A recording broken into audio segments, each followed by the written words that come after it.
giving isn't just when you have extra money to do. Giving comes first. It's part of who you are.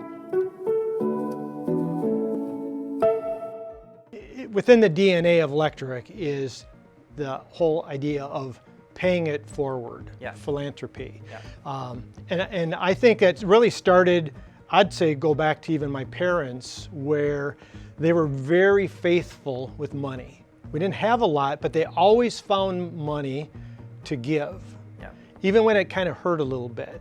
And I wanted my children to be focused on being significant, making a difference in the world or their world, depending on the breadth of influence that they have.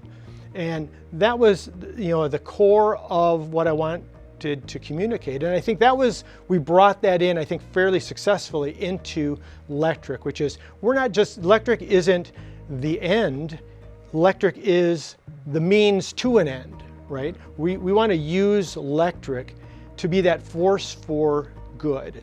And so Lectric allows us to do the things that we wanted to do. And that's what I think from a very early stage we did quite well at Lectric, was bringing that DNA into how we operate our business. Yeah, well, you and Mom and the generation above you, your parents, right, ingrained it in you, and then you ingrained it in me, where it's just, giving's just a part of our lives and how we participate in this society.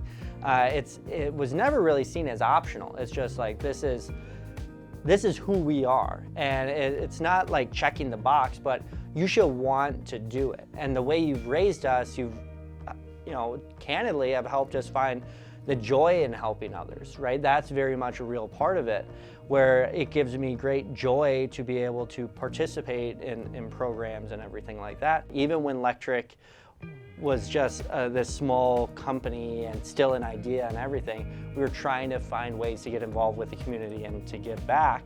And that's going to continue to be a priority of ours, most certainly. And I think we've done a pretty good job here at Lectric as far as integrating that into our business model. Here's the reality, it's always been a part of our business, and we've continued to prove that time and time again. We find out what needs to get done, and we are going to do our very best to get it done. We do not tie it to anything or our own success or what have you.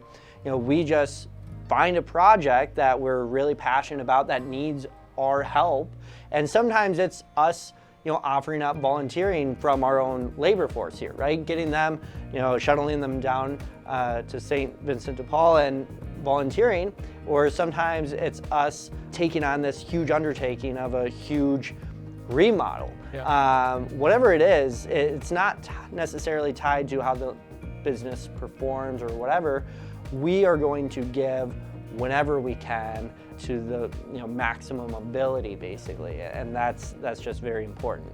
Those are proud moments for us to see, because when you think about giving or gifting, they say it's more blessed to give than receive, and sometimes as a younger person, it's like, yeah, right, that I like to receive, right?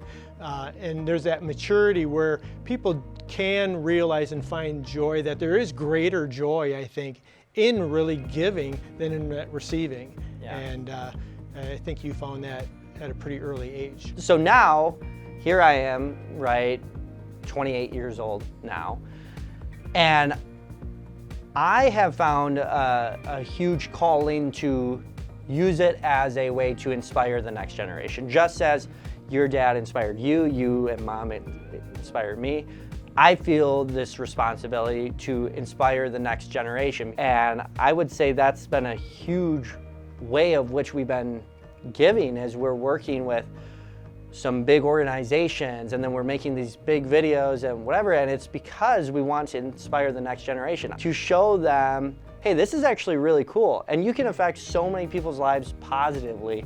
And so I'm just trying to do what you did for me in reality for the next generation.